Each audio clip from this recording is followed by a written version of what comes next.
Once again, very good morning to all of you.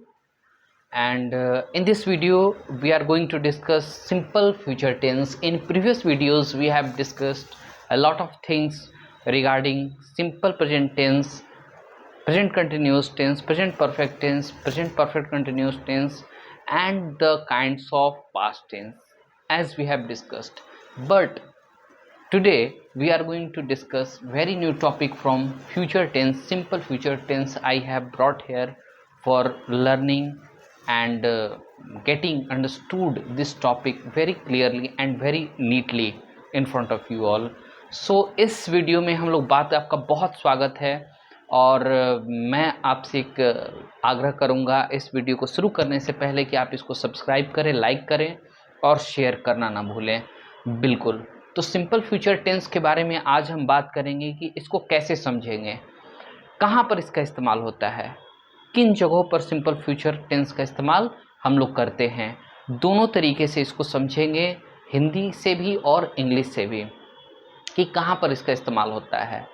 तो जैसे कि सबसे पहले हम हिंदी की बात करें तो आपने सुना होगा मैं स्कूल जाऊंगा, मैं पटना जाऊंगा, मैं मूवी देखने जाऊंगा, मैं घर जाऊंगा, मैं खाना खाऊंगा, मैं नहीं जाऊंगा। ऐसे सेंटेंस आपने हिंदी में सुना होगा या आप भर में गा गेगी लगा हुआ देखे होंगे, तो आप समझ जाइए कि वो सिंपल फ्यूचर टेंस के तहत उसको हम लोग जानते हैं। ये हिंदी का कॉन्सेप्ट मैंने आपको बताया।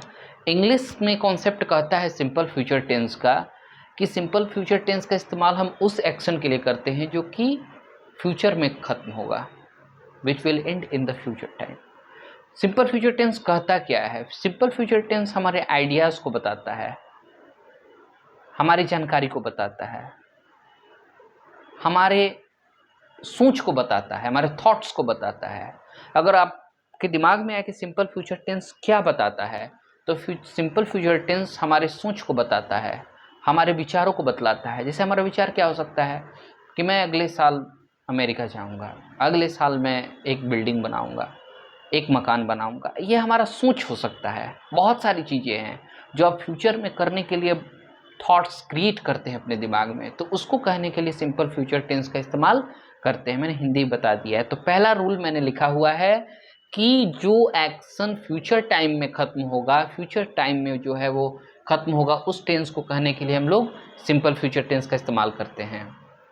अब बात आती है जैसे I will go to school, मैं स्कूल जाऊंगा। एक और मैं आपको बात बता रहा हूं, फर्स्ट पर्सन के साथ आई वी के साथ शैल का प्रयोग कीजिएगा। आई वी के साथ शैल का प्रयोग करते हैं। यू, ही, शी, इट, दे के साथ आप विल का प्रयोग कीजिएगा।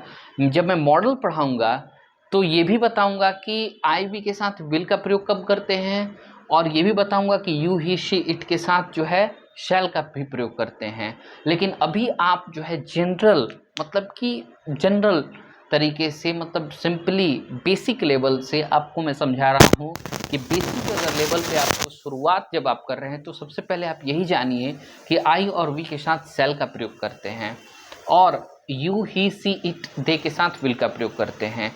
ये मैं बताऊंगा, मॉडल पढ़ाऊंगा तो शैल और विल के बारे में बहुत सारी चीज़ें आप जानेंगे जो अपनी शायद। इस वीडियो में हम बात कर रहे हैं सिंपल फ्यूचर टेंस के बारे में।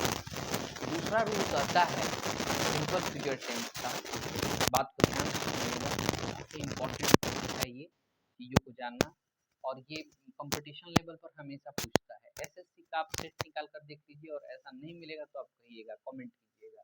मैं आपको बता रहा हूँ वही चीज़ बहुत इजीली। यदि सिंपल फ्यूचर टेंस का इस्तेमाल हम लोग कंडीशनल सेंटेंस में करते हैं, कंडीशनल सेंटेंस क्या होता है, क्लॉज के ऊपर मैं वीडियो बनाऊंगा।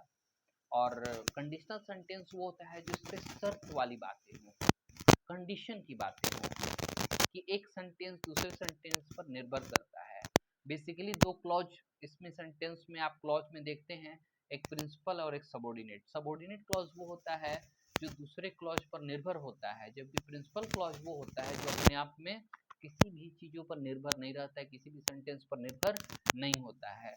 तो मैं आपको क्या सिखा रहा हूँ कि इफ के बाद आप सिंपल प्रेजेंट देख लिए, ध्यान दीजिएगा मेरी बात। जब आपने इफ के बाद सिंपल प्रेजेंट का लाइन देखा, इफ के बाद subject plus V1 plus object देख लिया, तो आप समझ लीजिए कि यहाँ पर सिंपल फ्यूचर में लाइन आएगा। जब आपने देख लिया कि इफ के बाद सिंपल प्रेजेंट में लाइन दिया हुआ है, तो आपका जो है नेक्स्ट क्लॉज जो है कॉमा के बाद सब्जेक्ट प्लस शैल या will plus V1 plus object के तहत ही इसको आप प्रिपेयर करेंगे। मैं आपको समझाना चाहता हूँ, एक जीरो इन्फिनेटिव भी होता है, ठीक है, जीरो कंडीशनल भी होता है, जिसमें कि आप ये जीरो कंडीशनल में, कंडीशनल सेंटेंसेस में इफ के बाद सिंपल प्रेजेंट तो दूसरा भी सिंपल प्रेजेंट होता है। ये क्लॉज आएगा तो मैं बताऊंगा, लेकिन ज़्यादातर आपको देखने को यही मिलेगा कि इफ के बाद अगर आपने सिंपल प्रेजेंट देख लिया तो दूसरा क्लॉज जो होगा वो सिंपल फ्यूचर में होगा। अब मैं इसका हिंदी बता रहा हूँ।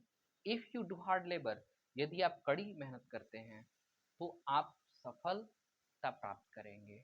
इस तरीके से इसका हिंदी निकल कर हमारे सामने आएगा। अब इसके स्ट्रक्चर पे भी हम लोग बात कर ले रहे हैं, स्ट्रक्चर भी हम इसी वीडियो में हम लोग लर्न करेंगे।